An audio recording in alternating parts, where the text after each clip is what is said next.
Subcommittee on Housing, Transportation, and Community Development will come to order. First, we want to welcome our witnesses. We look forward to your testimony today. Senator Lummis, thank you so much to you and your staff for working together with us on today's hearing.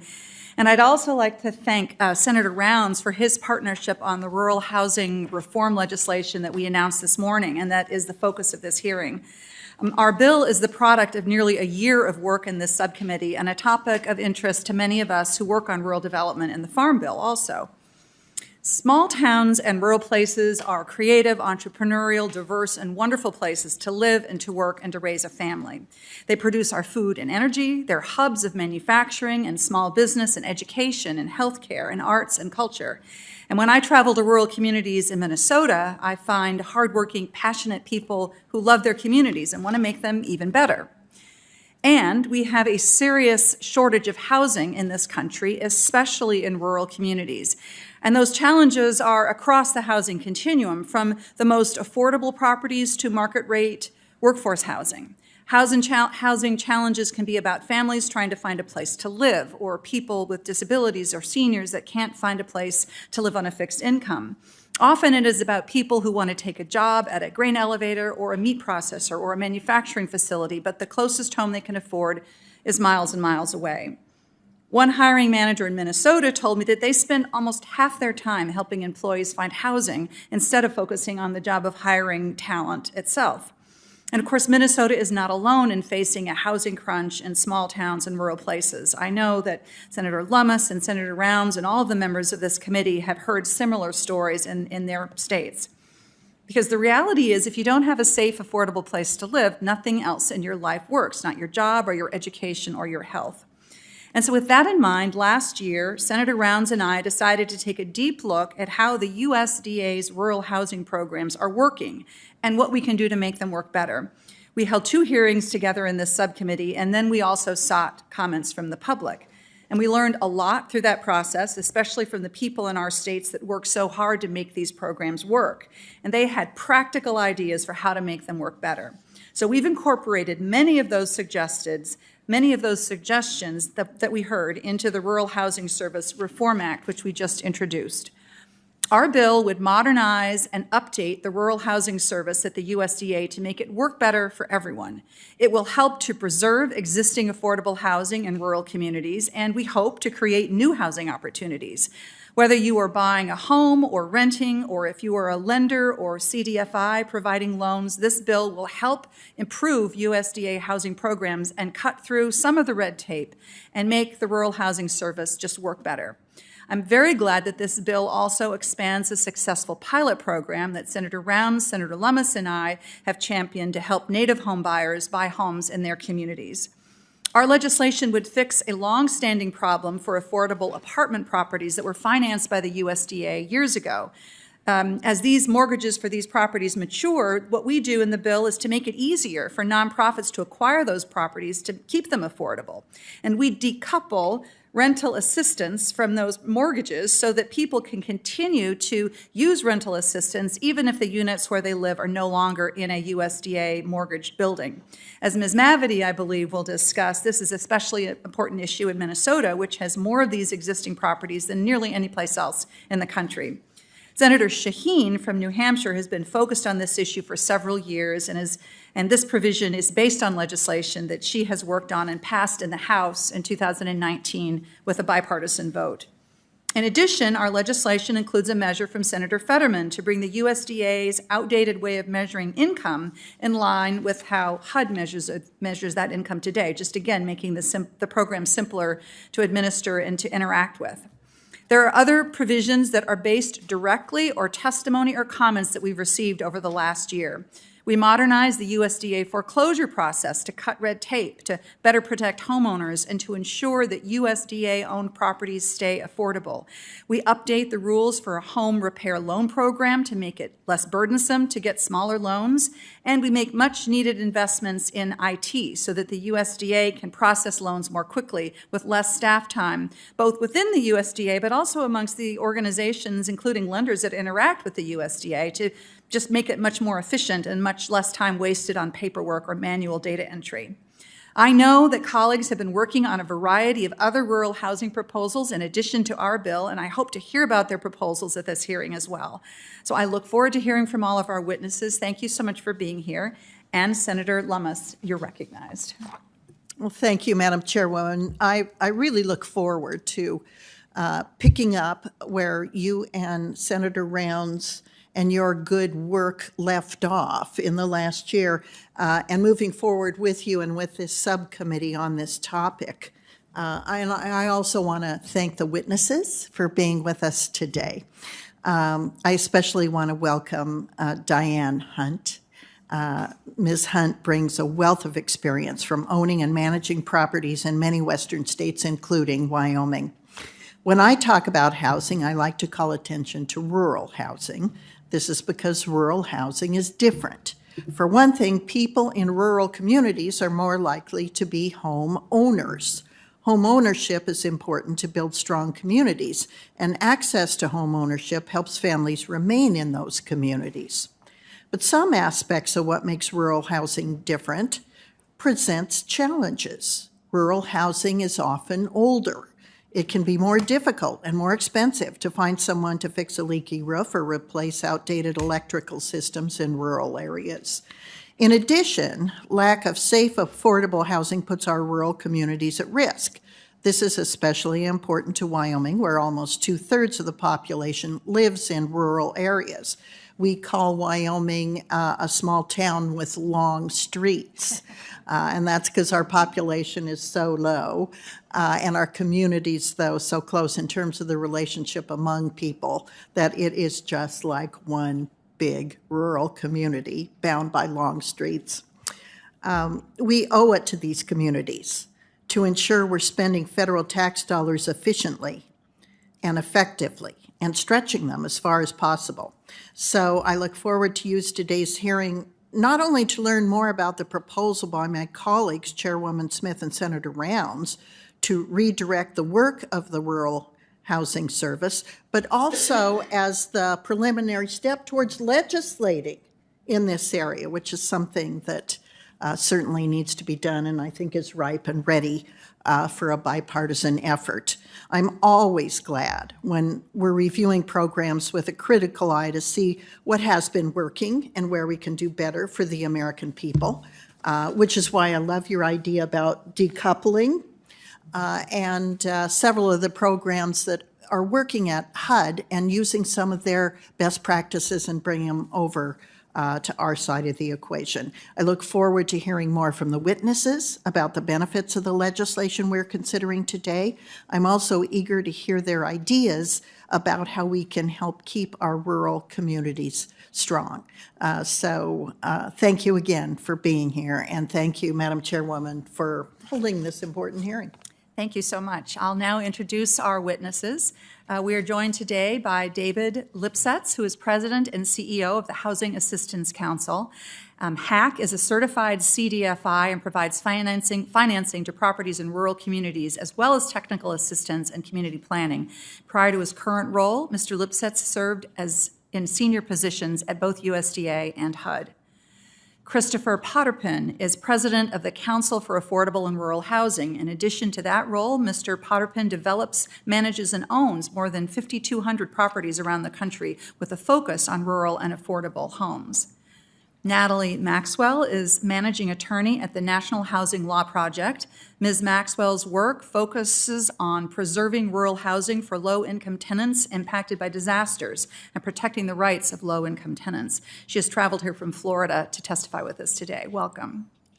Diane Hunt is president of Syringa Property Management. Ms. Hunt has been a property manager since 1978, specializing in the management of multi-family developments. Her firm is based in Boise, Idaho, and is active across 11 Western states. And Ann Mavity is the executive director of the Minnesota Housing Partnership. The Minnesota Housing Partnership provides community development and technical assistance in Minnesota and around the country. Ms. Mavity has more than 30 years of experience in affordable housing, capacity building, and community development. Thank you for coming here from Minnesota to testify. So for witnesses, you have about 5 minutes for your opening statements. Each of you has a clock in front of you, I believe. And we will enter your full written statement to be a part of the record. Mr. Lipsetz, I'll start with you. Chairwoman Smith, nice to see you, and thank you very much for the chance to be here. And Ranking Member Lummis, the comment that you have that you're ready to dive in where your colleague Senator Rounds left off is extraordinarily welcome. Other members of the subcommittee, thanks for being here today and part of this hearing. And just thank you for the opportunity to testify on programs that I've worked on for much of my career and that the organization at which I work has spent 50 plus years thinking about. So as you said, my name's David Lipsetz. I'm the president and CEO of the Housing Assistance Council. HAC, as my organization is lovingly known, is a national nonprofit that helps local organizations in all 50 states to construct good quality homes for rural folks in need and build communities in which they really want to live in. We also pursue data-driven research at a national scale that Congress, the people who've worked here before you and the folks hopefully who work here after you have been tapping to make good policy for more than 50 years. Our doors are open, our phone lines there. Call us if you need our help. Today's RHS Reform Act is the result of an inclusive bipartisan effort. Senators Smith and Rounds have gathered our input, found consensus amongst us, crafted a bill that makes RHS programs more effective and efficient. Makes it really exciting to be here and be part of an effort like that. Let me describe several elements of the Act to explain why HAC, my organization, strongly supports its passage. Turning first to multifamily housing. The Act will slow the loss of apartments from USDA's 515 rural housing program. Thank goodness. We've got a crisis on our hands. The program, as you may know, produced 530,000 units. We've lost 180,000 of those already, including in the states for the senators represented here today. Those have left and or at times pushed out of the program. In response, Senate Appropriations Committee requested a report on this from RHS. RHS did turn to my organization for help on that report to conduct the analysis, and together with an independent analysis or an independent audit of the 515 portfolio's physical shape, the report showed a multi-billion-dollar backlog in roof repairs that are needed, windows needed replaced, and all manner of upkeep for the properties. And it also found a set of program rules that all but guarantee the remaining properties that are in your and your colleagues' states are going to mature out of the program. Annual appropriations have piloted 2 programs to address the crisis: multifamily preservation and revitalization, and multifamily preservation technical assistance. Both are now proven tools, and it's welcome to see both are to be permanently authorized with the passage of this Act. The Act goes on to cut red tape for private owners of 515 who want to transfer their properties to mission-driven nonprofits. It also keeps rents affordable for the tenants, even after, as Chairwoman Smith noted, the USDA mortgage has been paid off. While this decoupling of the 521 rental assistance and the 515 mortgage doesn't cure everything, it does provide owners with a viable path to stay in the program. It keeps rents affordable, and it opens up the program to additional capital investments from private banks, CDFIs like ours, and others. And if all else fails and a property's exiting the program, the Act updates the voucher issued to tenants so that their housing assistance keeps pace with inflation, housing costs, and changes in household income. A practical and well-received move. So turning to home ownership programs, the Act updates a 20-year-old threshold that hampers RHS's ability to make 504 home repair loans. It makes native CDFIs eligible to borrow under the 502 direct home loan program so that they can make loans on trust land. And the Act includes provisions for, most importantly, I would suggest, capacity building. It's an awkward term, I get it. It's the providing of training, technical assistance, financial support local organizations need to build the communities they want. But new money and new programs will only help communities if local folks build up the tools needed to handle the complexities of housing development, Main Street revitalization, and frankly, whatever else it is that they want to take on to help their communities thrive. That's why HAC applauds, including the Rural Community Development Initiative, as authorized in the program. You've got 20 years of doing the program already. We know that it works and that it helps. I want to close by just putting the RHS Reform Act in a slightly larger context. For the last 70 plus years, our nation's housing and community development policy has largely been designed around the growth of suburbs and the recovery of urban centers. Extraordinarily worthy activities. And it has helped, however, to consolidate wealth and opportunity in a set of sprawling metropolitan areas. In a nation united by the belief that people are created equal, a set of federal policies that systematically focuses on some places while ignoring the needs of others is going to drive economic, social, and political problems that we ignore at our peril. HAC appreciates the subcommittee's focused attention on rural housing. Thank you for the opportunity to testify. Thank you. Mr. Potterpin. All right, good afternoon. Chairwoman Smith, Ranking Member Lummis, and members of the committee, I'm grateful to be here and testify in front of you today on behalf of CAR, on behalf of the Council for Affordable and Rural Housing, or CAR.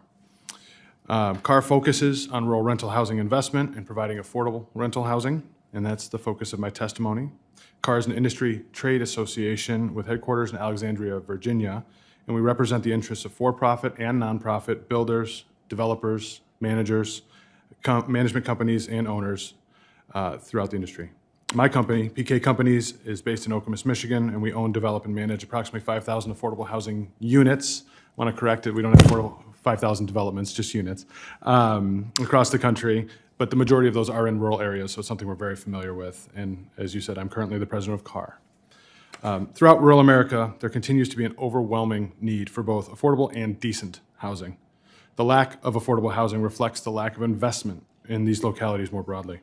Rural renters are more than twice as likely to live in substandard housing, and with lower median incomes and higher poverty rates than homeowners, many renters are simply unable to find decent housing. While the demand for rental housing in rural areas remains high, the supply, particularly of new housing, has decreased. Adverse effects of housing instability on the education and health of this country's greatest asset, our children, is well documented. Neither the private nor the public sector can produce affordable rural housing independently of the other. It needs to be a partnership. The USDA RD Section 515 rural multifamily housing, multifamily properties are a linchpin for addressing these affordable rural housing needs, both through preservation of those diminishing portfolios and through the needs for new production of funding and investment. Rental assistance under the 521 Assistance Program is essential for many family and elderly households in rural America. Most of these properties are over 35 years old and need modernization. These properties have suffered from federal funding shortages and statutory and regulatory barriers that make recapitalization either difficult or impossible. Rural housing development and investment is largely dependent on only a few sources of funding for construction and preservation of existing housing stock. And the existing rural multifamily programs were never intended as one-time capitalization for low-income housing. The original intent was to allow properties to refinance out of the program and provide a market-centric nucleus of decent housing in rural areas. And in fact, USDA originally required owners to refinance out of the program at the first opportunity. However, the federal government changed the laws, the rules, and the basic operations when it changed federal tax code and withdrew prepayment rights and reduced 515 funding without any replacement mechanism. The current demonstration efforts to save the 515 program and the sister 514 program have shown that preservation can be successful. However, it has also shown that the number of properties able to be preserved with the current resources will nowhere near achieve the portfolio-wide preservation in any reasonable time period. The Section 515 portfolio is by and large more than 30 years old and at risk of becoming obsolete. In 2002, RD estimated that 4,250 515 projects with 85,000 units will physically deteriorate to the point of being unsafe or unsanitary within 5 years. At that time, RD estimated $850 million to maintain this portion of the portfolio, and $3.2 billion will be required for portfolio-wide rehabilitation. Overall, little has been done since 2002. Adjusted for inflation and continued obsolescence, that $3.2 billion estimate is now approximately $5.6 billion. and growing each year that the aging assets are not rehabilitated. CAR has several legislative recommendations that, working with RD and with Congress, will help expand the tools available. Essential is rental assistance. The portfolio is currently 75% assisted, and we would like to see, and essential to that preservation of the portfolio is funding rental assistance up to 100% of the units.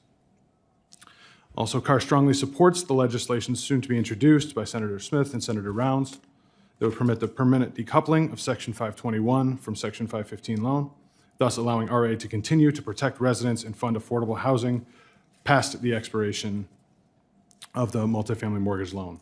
CAR believes that all RA contracts should be renewed for 20 years, subject to appropriations and decoupled from existing loans, regardless of any proposed loan restructuring. CAR also supports a standalone legislation to be introduced by Senator Shaheen regarding permanent decoupling.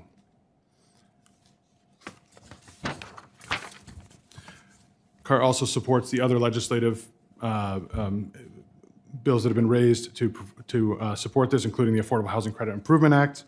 We also continue to support efforts that make the NPR demonstration program permanent and funded at $1 billion. CAR supports the administration's proposal that would provide $500 million in loan authority for the 538 program. And lastly, I do want to say that the efforts to preserve this program are also dependent on the agency itself, and we support the efforts to obtain funds to upgrade aging, very outdated IT systems that are a big barrier to preservation of this portfolio, as well as increased staff resources for the multifamily office. So on behalf of CAR, I'd like to thank the committee for this opportunity to discuss the rural housing needs today. Thank you. Thank you so much. Ms. Maxwell. Thank you, Chair Smith, Ranking Member Lummis, and members of the subcommittee. Thank you for the opportunity to testify today on improvements to the rural housing service programs at the USDA. My name is Natalie Maxwell. I'm the managing attorney at the National Housing Law Project. As you've heard, the rental housing provided by USDA's Rural Housing Service has historically been a critical source of safe, decent, affordable housing in rural America. However, it now faces its own unique challenges as the number of Section 515 properties that are at risk of exiting the RHS portfolio due to prepayments and mortgage maturities threatens to upend the lives of the more than 560,000 renters who call Section 515 apartments home. I want to focus my testimony today about the critical role of the Section 515 and Section 521 programs to low-income families. In rural communities, the Section 515 program has been a critical source of affordable housing, especially for low-income seniors and people with disabilities. Through the Section 515 program, USDA makes mortgage loans to private owners to provide affordable rental housing for very low, and moderate income families. The program provides for an interest credit subsidy, and residents that benefit from the interest credit subsidy pay the higher of 30% of their income or the basic rent. Even with that interest credit subsidy, the majority of Section 515 households would be rent overburdened, meaning that they would be paying more than 30% of their income toward their housing costs. This is because the majority of Section 515 households are very low income. To address this need, in 1974, Congress authorized the Section 521 Rental Assistance Program, which allows RD to make rental assistance subsidies available to residents in Section 515 properties. Residents do not receive the rental assistance directly. Instead, USDA pays the owner the difference between the tenant's contribution and the full rent of the unit. Rental assistance caps a household's rental payment at 30% of income, and where tenants pay their own utilities includes a utility allowance to address rising energy costs. Despite the important role of these programs, they are at risk, and with no new Section 515 homes being built, and because of prepayments, mortgage maturities, and foreclosures, there are less than 400,000 units remaining in the program. Congress can and must do more to preserve these properties for families living in poverty. At such a critical time in the program's history, it is essential that Congress authorize the agency to act to prevent displacement of renters that rely on USDA's rental housing programs. And the proposals in the Rural Housing Service Reform Act would do just that. This is not the first time that rural communities have faced the loss of this critical housing. Prior to 1979, property owners who developed rural low-income housing had a contractual right to prepay their loans and leave the program at any time, ending the owner's obligation to rent to qualified individuals. Recognizing the importance of preserving this supply of affordable housing, Congress took steps to discourage owners from exiting the program through prepayments and to stop the displacement of rural residents living in USDA financed developments, including 1, placing use and prepayment restrictions on all properties financed after December 14, 1989, and 2, enacting the Emergency Low-Income Housing Preservation Act, which imposes prepayment restrictions on Section 515 properties financed prior to December 14, 1989. Congress also intervened in 1992 when it authorized the Section 542 Rural Development Voucher Program. The purpose of the RD voucher is to protect Section 515 renters who may face financial hardships because of the prepayment or foreclosure of the property. The amount of the RD voucher is established at the time of issuance and is set at the difference between the tenant's monthly rent contribution and the market rent charged at similar non-subsidized properties for that unit. Tenants can use the rural voucher to supplement their monthly rent payment at the former Section 515 property, at other subsidized properties, or at non-subsidized properties. Tenants may use the rural, however, the main problem with the voucher is that the subsidy amount never changes. This means that the RD voucher holder will be responsible for paying any amount over the subsidy amount if the owner increases the rent, a household member moves out or dies, or if the head of household moves the voucher to a community where rents are higher than the property that the tenant moved from. In closing, congressional action is once again necessary to prevent rural communities from losing this important rental housing stock. Rental assistance has been critical to keeping rental housing affordable for low-income residents.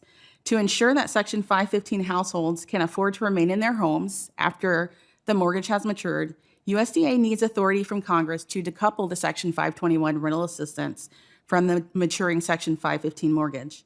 And because renewal of the rental assistance contracts after the mortgage expires is voluntary and may not be possible for all properties, USDA also needs authority from Congress to extend eligibility for the current RD voucher program to residents of properties with maturing mortgages.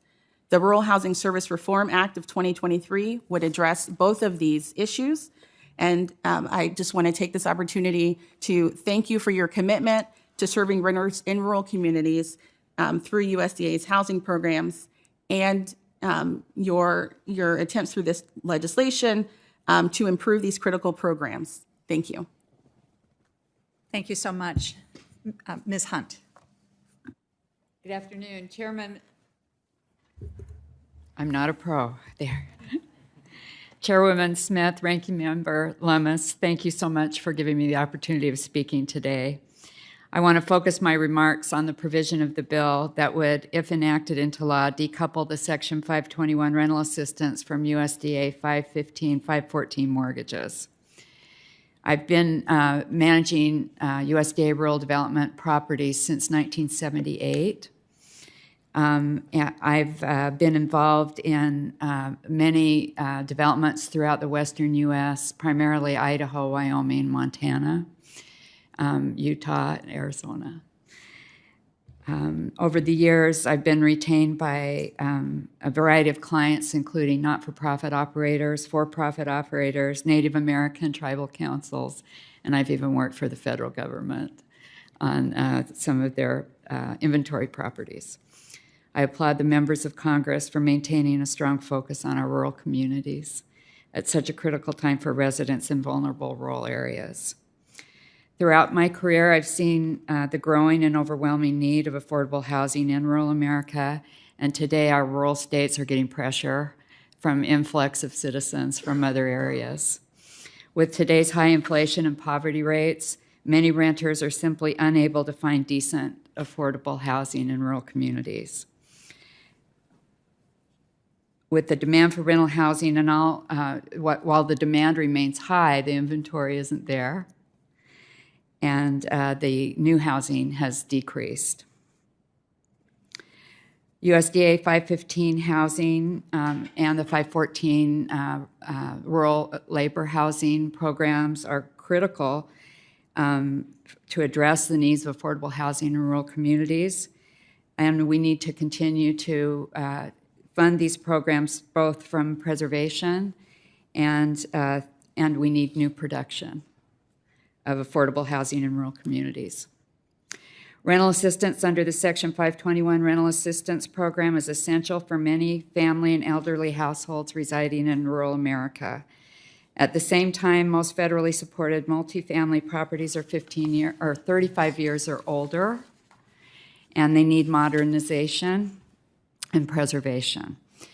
These properties have suffered from federal funding shortages and statutory regulatory barriers that make recapitalization either difficult or impossible.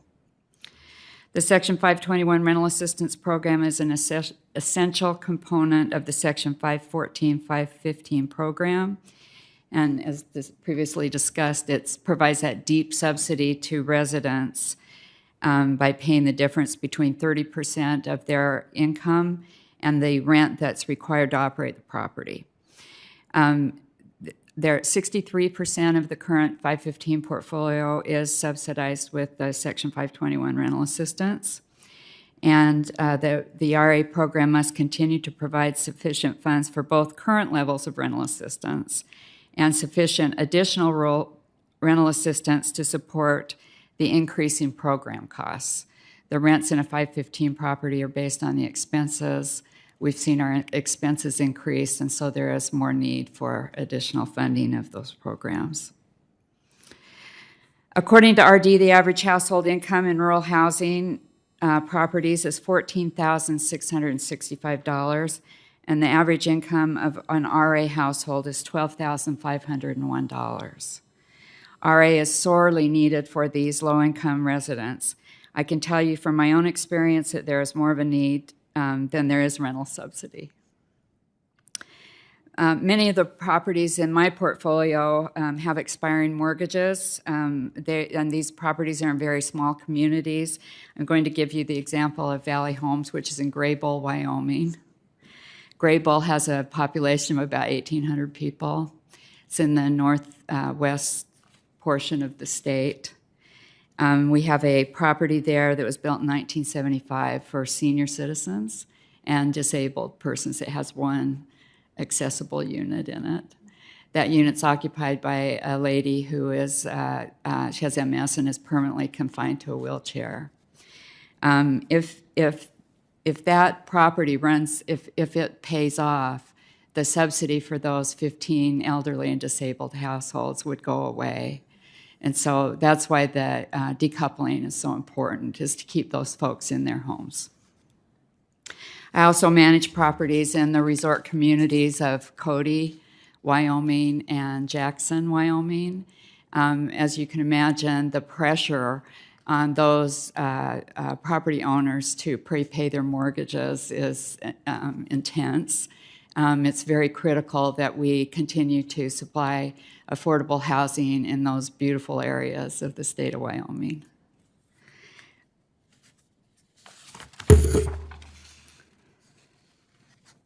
And I'm running out of time. I strongly support the increasing of the staff for USDA rural development. They need additional staffing to help us do our jobs. And I also want to encourage the funding of modernization of their IT systems, which is so sorely needed. And thanks you so much for the opportunity of appearing here today. Well, thank you so much, Ms. Hunt. And Ms. Mavity. Thank you so much. Chairwoman Smith, Ranking Member Loomis, and members of the subcommittee, thank you for the opportunity to testify on improvements to the rural housing service programs at USDA and in support of this bipartisan Rural Housing Service Reform Act of 2023. My name is Ann Mavity, and I'm the Executive Director of the Minnesota Housing Partnership, or MHP. MHP is a nonprofit organization that advocates for equitable housing policy, produces data-informed research to drive solutions, and delivers community development services. And while our organization is based in Minnesota, we provide direct technical assistance across the country, specializing in serving rural communities and Native nations. So Minnesota and other Midwest states were early and enthusiastic adopters of the Section 515 program. And these homes now are a significant portion of the affordable rural rental options in these communities. Unfortunately, it also means that Minnesota leads the nation in the number of properties exiting the program.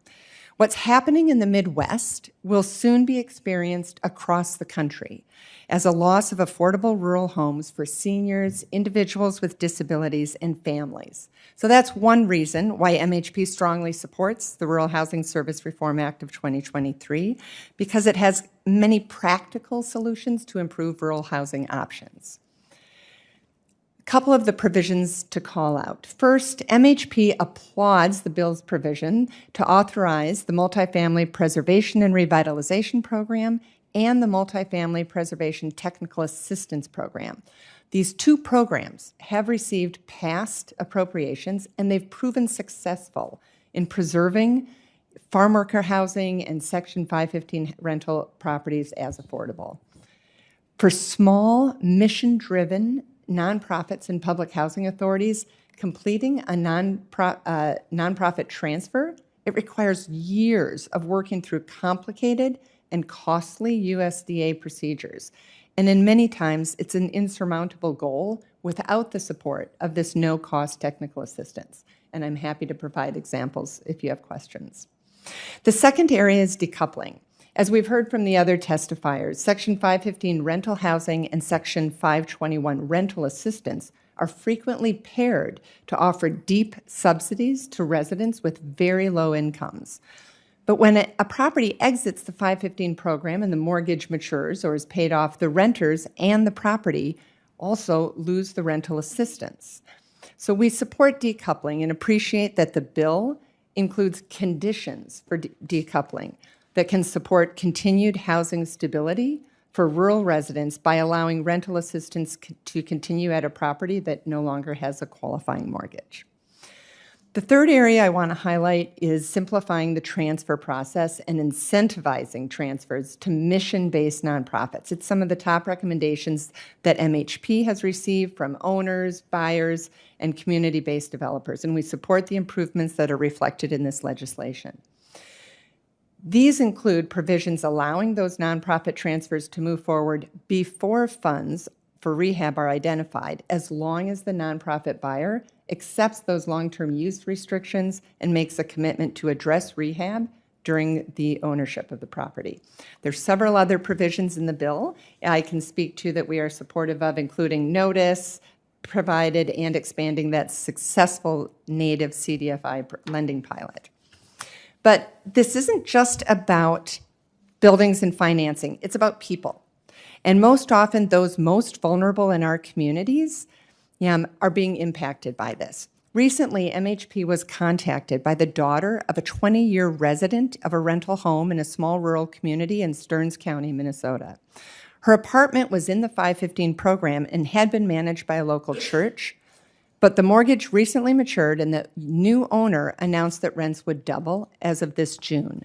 So the 74-year-old resident who experiences mental and physical health concerns was distraught to be displaced and didn't understand that she had any options. So fortunately, we had the help of a very tenacious housing advocate who helped her find an apartment in another Section 515 program building. But still, she had to move far away from her daughter and her community to access this new home. So in closing, I just say, like the air we breathe and the food that sustains us and the water we drink, a home is among the most basic human needs that we all have in common. And these needs are true across geography and politics and other differences that divide us. And that's why we are so grateful to Senator Smith and Senator Rounds and committee members for their hard work to identify bipartisan common sense solutions to deliver this desperately needed housing to our rural households and families. Thank you. Thank you so much, and thanks to all of our testifiers. And I will defer to Senator Tester for the first round of questions. Well, first, I would like to thank you, Madam Chair, and the ranking member for having this hearing, and I'd like to thank all 5 of you for testifying. Oftentimes, when people are testifying, I go, gosh, where'd they get that person? You guys are all great, and thank you very much. And I would also say that I appreciate the chairman's courtesy. Look, I think you all know we got too many people that can't find a house, can't afford a house, they're living in cars, they're living with relatives. It's not good, and I think it's a serious problem in Montana, and I can't speak for the other states, but I got a notion we're not alone, okay? And we've had significant challenges around availability and affordability of housing. It's been exacerbated by the pandemic.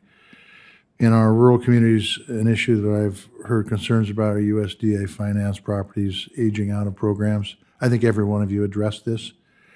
We've been able to work with folks in Montana to address some of these issues as they pop up on a case-by-case basis. But I'm curious, and I could ask this question to anybody, I'll just go from left to right. David, how would decoupling these 515 loans benefit the communities in a rural state like Montana or anywhere else for that matter? Senator, thanks for the question. I do feel like I should recuse myself from it because, you know, my lead staffer that created this material lives in your home state, and she's living in Bozeman right now. Really? So maybe think we can get her evicted? Maybe I should pass. But No. Sorry, Chris. Seriously, the decoupling, I think you'll hear a lot from the practitioners here. There's agreement all the way down the line. From my experience working in programs outside of 515, I want to draw on for just a moment. Every single property that all of us live in this country, except for a small number, have private finance or public finance as a mortgage. You borrow money so that you can move in today, you make your payments to get back, and you capitalize. You bring that money into your building so that you can keep the roof up, the windows up, fix a door frame when it's needed. If you're able to take the USDA mortgage after it's prepaid, set it aside, and do all of the things that we're talking about protecting the affordability of the unit, then you're going to have 521 rental assistance that can go out and help that owner leverage that finance. There's no better tool. We've got to get these properties into the marketplace where we can do more than just bring a very necessary federal resource to sustain them, but to leverage their continued use as affordable housing. Thank you. I'll just direct this one, and it really is. Anybody can answer any of these questions. I'll just go with you, Ms. Hunt. You referred to many of the western states that you work with. When it comes to 515, are there any examples of communities that have been particularly effective at navigating the transition or tools that have been used effectively? Well, I think that there are, one of the problems that we face in many of the rural communities, especially in Montana and Wyoming and Idaho, is that a lot of these properties are very small. So the 515 program was set up, back in the days of the county agent with Old Farmers Home Administration. And so those smaller properties are very vital to those small communities, but they can't compete with funding at a state level with some of the other properties, especially with the needs of modern towns, like competing for funds for homelessness and supportive housing and some of the other issues that take some kind of funding in addition to the mortgage. So what I foresee in the small communities is that by decoupling the rental assistance from the loan, it would allow us to recapitalize those smaller properties and yet without jeopardizing the assistance for the tenants that live in them. Okay, good. Ms. Maxwell, you're up next. And did you say your staff member lived in Bozeman? By the way, housing prices in Bozeman are very similar to San Francisco. It's very, very very high rent district, so to speak. In fact, I talked to the superintendent in Bozeman schools. They got teachers living in KOA campgrounds because they can't afford schools, can't afford houses. I met with a beer distributor, can't get truck drivers because there's no place for them to live. I've met with businesses that want to expand. They can't because they can't hire people. There's no place for them to live. Met with people who are startups, and they can't start up because there's no place for people to live. So, Ms. Maxwell, what's the solution to increasing workforce housing? Easy question. Well, as I mentioned, the National Housing Law Project is focused on affordable housing for low-income communities. And so when we are talking about decoupling, that allows those rental assistance contracts to continue at those properties, protecting tenants who are familiar with those projects, the properties where they live, with the rules that are associated with it. But as I mentioned, in addition to low-income people with disabilities and seniors, there are families that call Section 515 properties home. And those families are working in our rural communities. And so, by having a program where the mortgage matures and then people don't have that security of tenure, we are, putting at risk people's existing livelihoods and educational opportunities. So the decoupling is one of the ways to address that issue. Thank you, Madam Chair. Thank you, Senator Tester. Senator Lummis. Thank you, Madam Chairman. I'd like to start with Mr. Potterpan. Thank you again for being here. So what factors do you consider when you are looking at building new multifamily projects? And how would they differ from the factors you would consider with rehabbing an existing project? Well, we would start with looking at the market, and then we would look at the resources that we have. I mean, we consider almost exclusively affordable housing, and it depends on the financing sources that you can get in that market, whether that's a 9% tax credit, a 4% tax credit. Those are two of the strongest tools we have, or other subsidized financing. What can we stack? What can we layer? And then with that, can we build something and afford and charge rents that are affordable to that community? So that's what we consider. It is much more challenging in rural areas than it is in urban areas or suburban areas because there aren't as many tools to use. Ms. Hunt, thank you for coming from the West to be here. You talked about the importance of decoupling. I want to explore a little bit. I understand the IT capabilities are pretty primitive and need updating. And so one of the other things that I read about this is that more personnel is needed.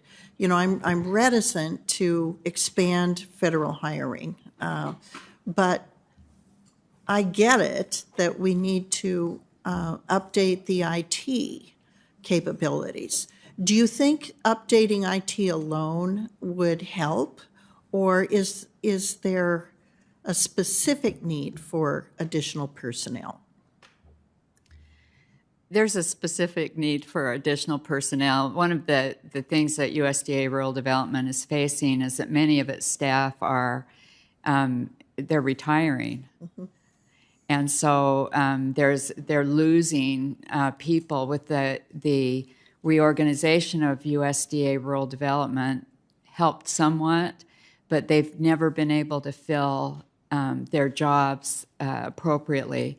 So what happens is that any servicing that is needed, either on your loan or for a new loan or for an acquisition of an existing property, takes so long because there just isn't adequate personnel to get the job done. So additional personnel is a critical need.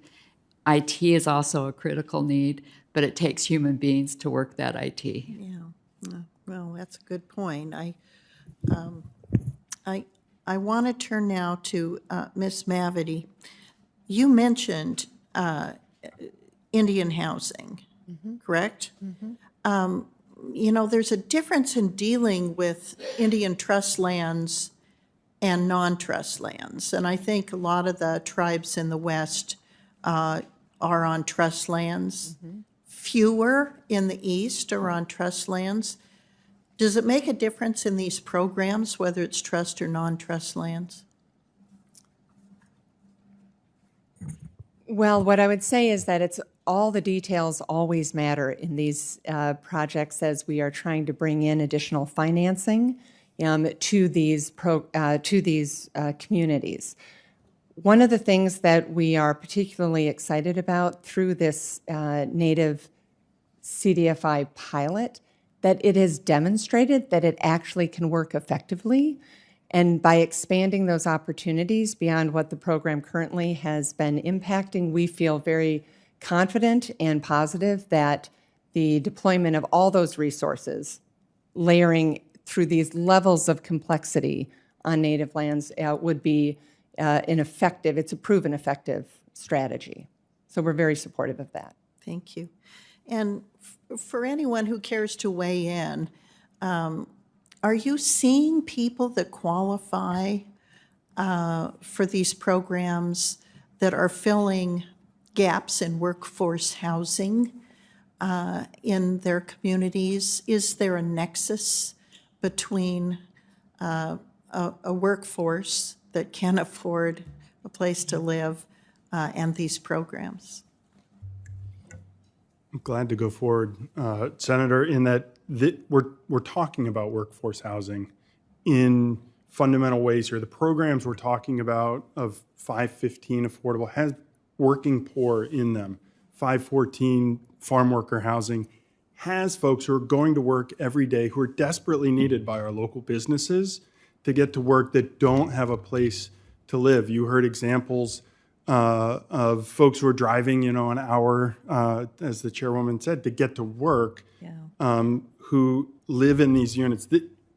Fundamentally, this is workforce housing, and it's the most vulnerable folks in the workforce, right? So if we're to make changes to address workforce housing, this is a tranche of properties that we don't often see private finance coming in to sustain. So it has to be a little bit of government help with a mix of the way we get this done if we're ever going to be able to keep the places that not just the woman with CF who was described so dramatically before can live, but the folks who go to work every day from these properties. Thank you all kindly for being here. Appreciate your hard work in this area. Thank you, Madam Chairman. Thank you so much. And I will go to Senator Cortez Masto. Thank you. Thank you to the chairwoman and the ranking member. Appreciate the hearing today, particularly in our rural communities. Nevada has several rural communities that, as you well know, are challenged when it comes to housing. And let me just say I appreciate the bipartisan legislation that is coming our way from the chairwoman and Senator Rounds to look at reforming some of the Rural Housing Services Act. So thank you for that. I appreciate that. USDA rural housing is one piece of this puzzle. There are other things that we can look at to help and support rural housing, whether it's home ownership or rental, and I want to talk about some of those. So, Mr. Lipsetz, let me start with you here. PRICE, which is the Preservation and Reinvestment Initiative for Community Enhancement Grant Program. I introduced that to include it in the appropriations bill, and what it does, it provides $225 million in grants to some manufactured home communities. To repair their sewer water systems, to fix the roads, support flood mitigation, tornado shelters, and other safety improvements. My question to you is, why should Congress prioritize the needs of people living in manufactured home communities? And can you talk about a manufactured home today is a little bit different than in the past and how it could benefit our rural communities? It is truly a difference. So thank you for the question, Senator. And for those of you who don't follow the ins and outs of all the specifics of the housing world, we're talking about a bipartisan appropriation for funds to support multifamily or manufactured housing and resident-owned communities. It's fantastic that the money's in place. We need permanent authorization of the program you're describing. Half of all manufactured housing or homes are located in rural places. It's 13% of the housing in the small towns in which we work. The appropriations is a start. We have to have an ongoing program if we're going to do exactly what your bill describes, provide flexible funding to acquire, preserve, and construct manufactured housing. Thank you, because I see that as well. 22 million American families live in manufactured homes, and many of those are rural communities. So this is an all-of-the-above approach, and that's why I appreciate the work that this subcommittee is doing, and particularly the Banking Committee and Housing Committee as a whole. Let me talk about one other area, source of funding, which is the Home Investment Partnership Program. It is the country's largest affordable housing block grant. And Mr. Lipsetz, let me go back to you. How important is home funding for rural communities who are working to build and maintain affordable rental homes and help families buy homes? Again, thank you for the question. Home has long been a critical source for rural communities. It's unique among housing programs. It can support home ownership. It can support rental subsidies. Oddly, it's not been reauthorized in many years. And while it has continued to be funded, that funding has diminished. My organization participates in a coalition of private lenders, private providers, nonprofits, and everybody else we can get to come to the table called the Home Coalition. And that group of folks have together talked about the difficulties for deploying those funds. That difficulty, when we're in that room, is exponentially hard in rural places. If you don't have the expertise that it takes to do mixed finance housing, it's really hard to go to your state and convince them to get an allocation of home unless it's a program that can function better maybe than it is today. Authorizing it, giving the department the opportunity to improve the regulations, cut some of the red tape that has slowed us down from using it would be fantastic for the rural communities we work in. Thank you, and I'm curious if the other panel members, any comments on the use of this program? Just if you've seen that. So let me just say, I couldn't agree more, taking a look at this program and what I know in my state after talking to members of our housing coalition, it needs to be reformed and reauthorized, and so I do have a bill looking at that, reforming it for the reasons that you just talked about, and the reauthorization of why this is an essential piece of kind of bringing this, all of the above approach of this financing to our rural communities for housing, whether it's for home ownership or rental. Thank you. Thank you to the panel members. I so appreciate it.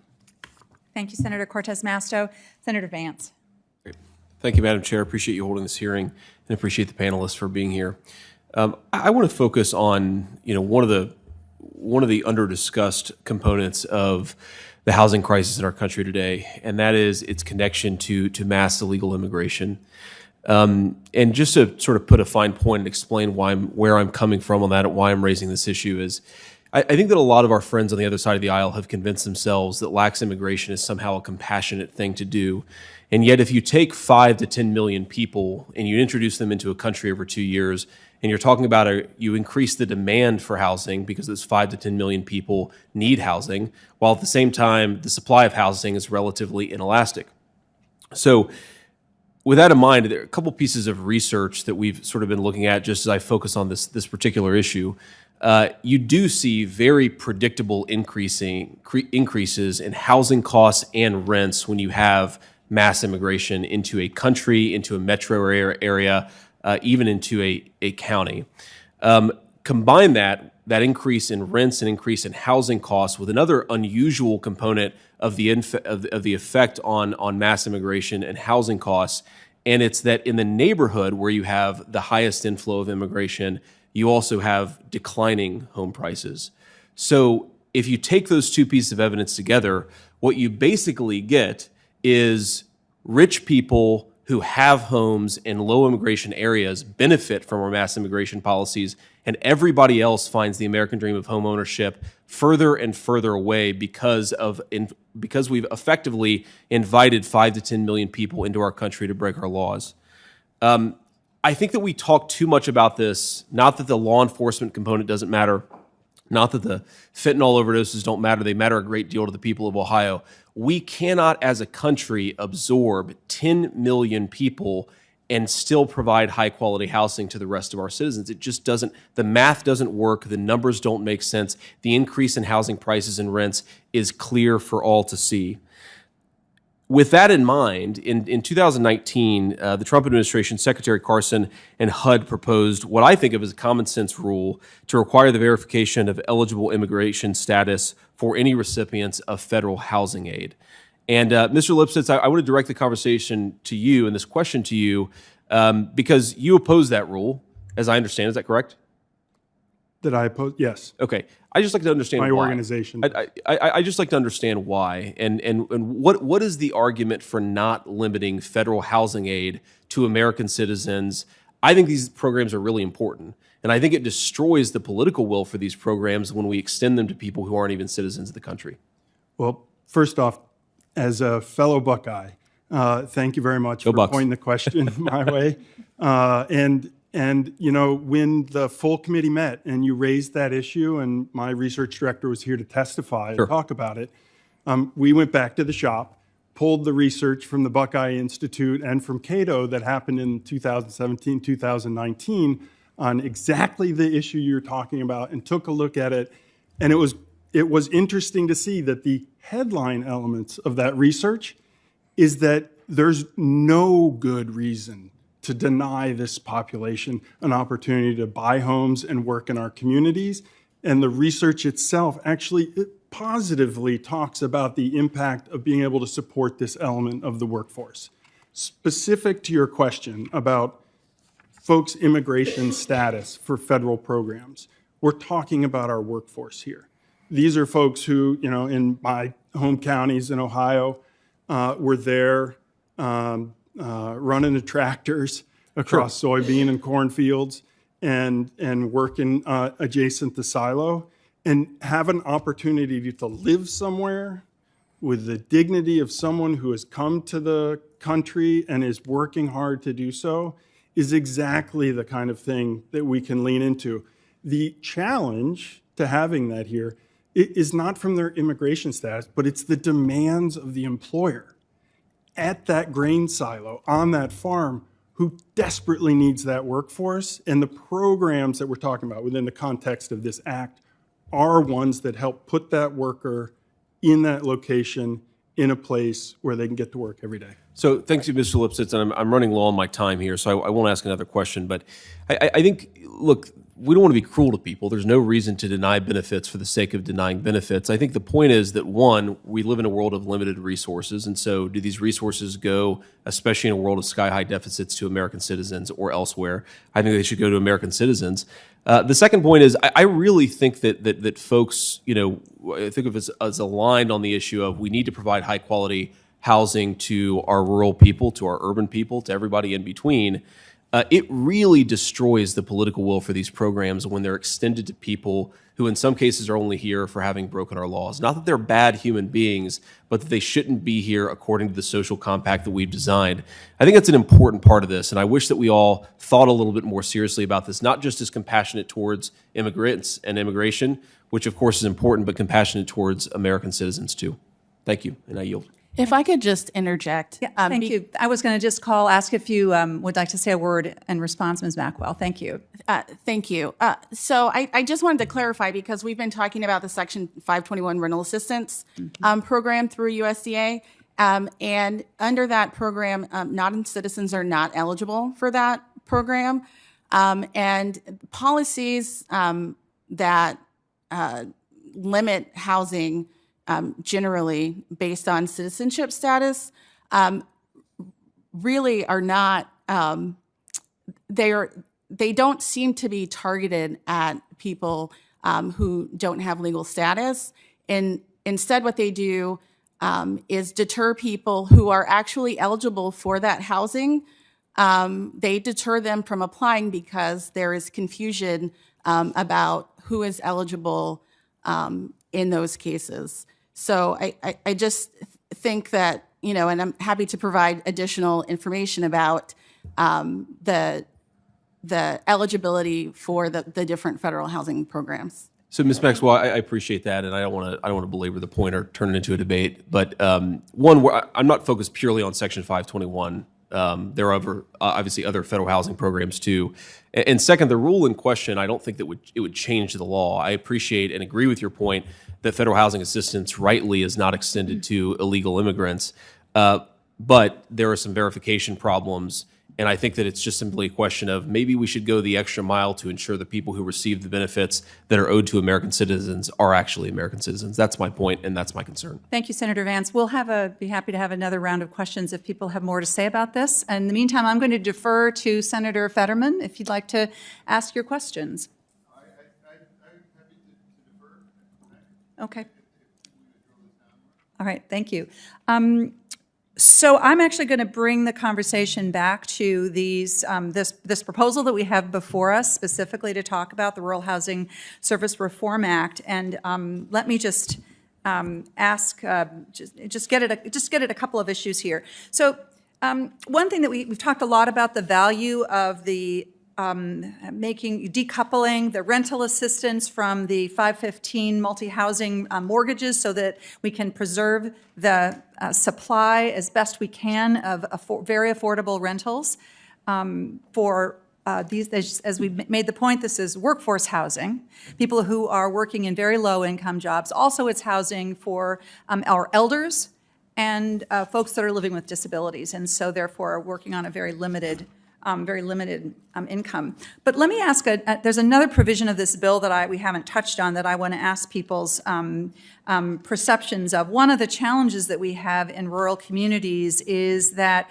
we have very low income owners of modest single-family homes in rural areas that are old and they're in desperate need of repair.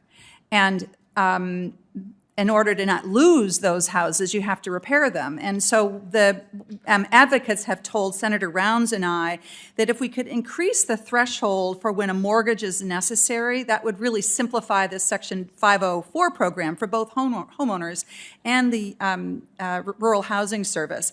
And so one of the things that we do in our legislation is that we raise the threshold for which a mortgage is required from $7,500, which is where it is now, very low dollar amount, which is, I think, pretty outdated, to a number that's closer to $15,000. Would anybody on the panel just like to comment on that provision and whether you think that this would be useful in terms of preserving affordable home ownership in rural communities? Well, I'm happy to jump in, Senator, because Thank you. 504 is a small but extraordinarily important program if you are in a property that needs repair or renovation. For $7,500, I'm sorry, in my home states of Ohio and West Virginia, you're not going to get very far. You might get the ramp up to your front door, but you're going to struggle to take care of the door itself. Right. And to move that threshold, which was established in 2002, 20 plus years ago, is a great thing.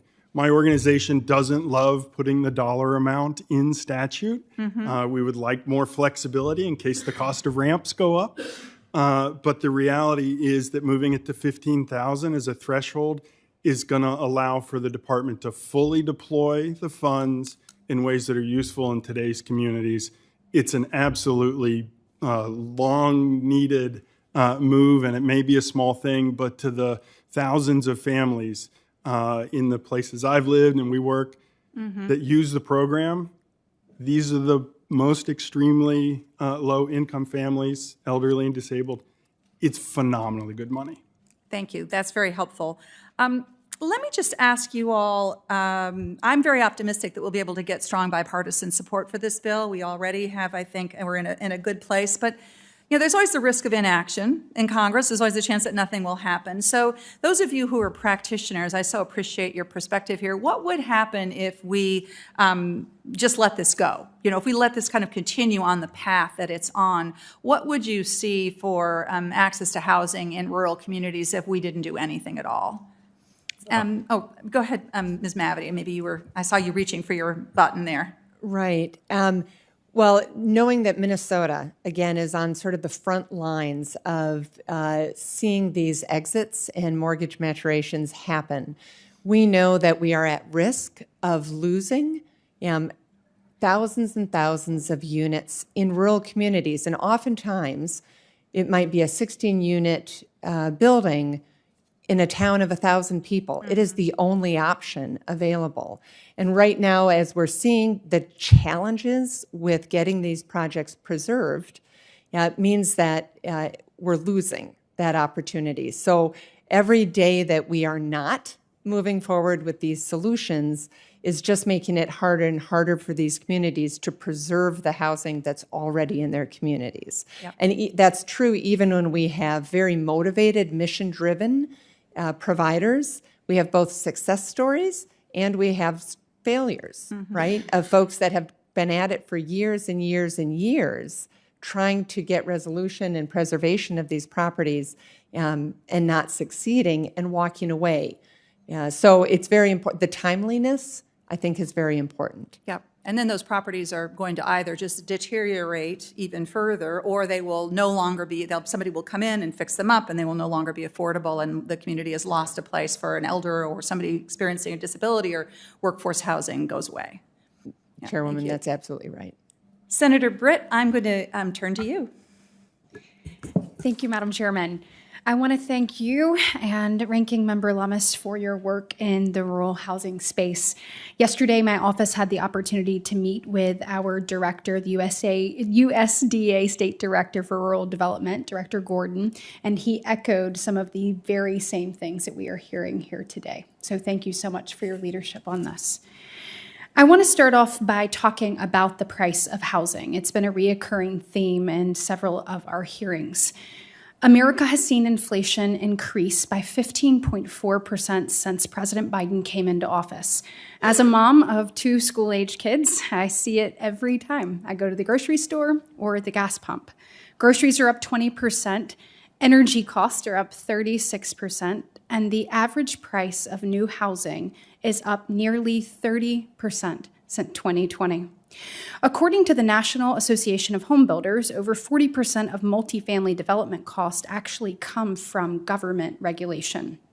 At our full committee hearing last week on building consensus to address housing challenges, we heard that land use regulatory obstacles drive up the cost of housing.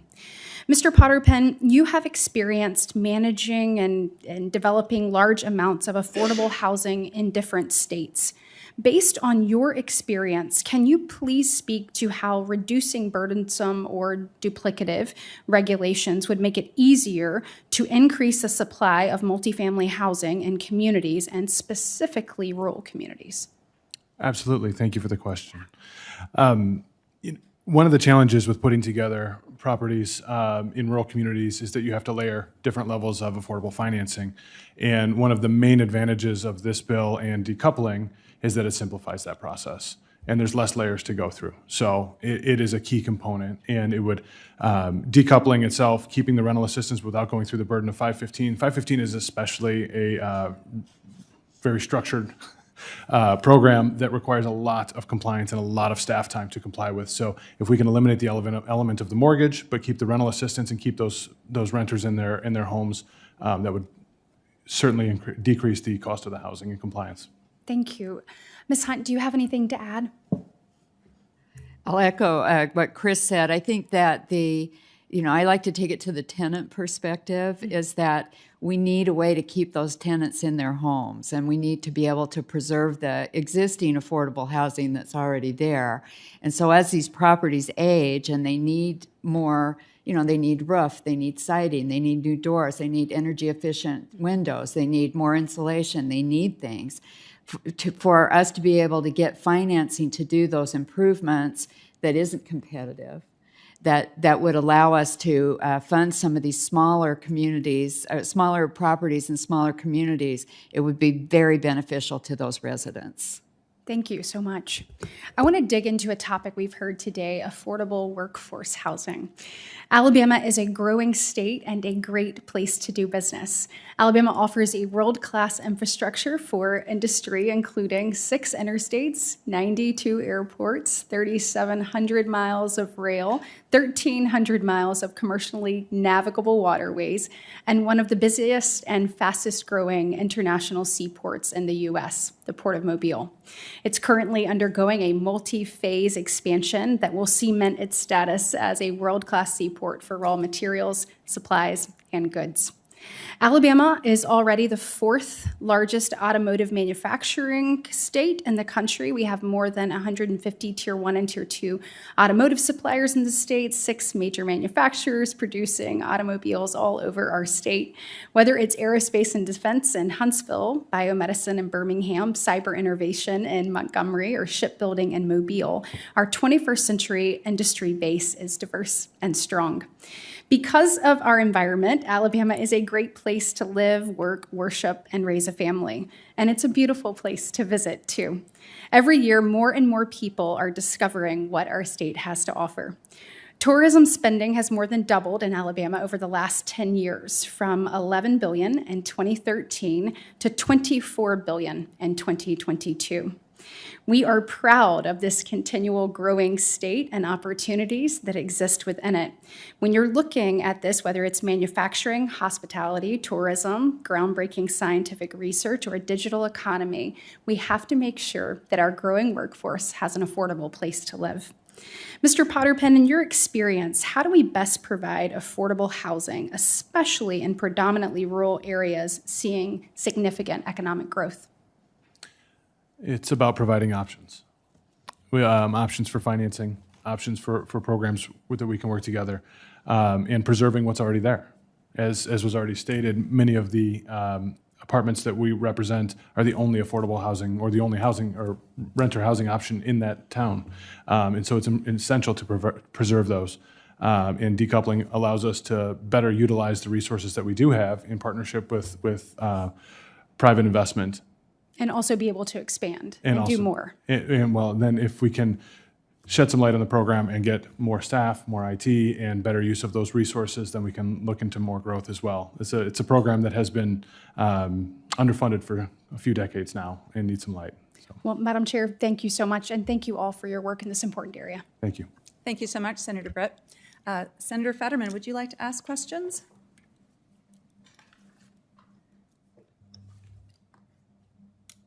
Thank you, Senator. Thank you for the time. I really want to thank you and Senator Rounds for all your hard work on this issue, and I'm excited to be working with you on all this package. Rising costs are hitting us limited supply in our rural communities, pushing people out.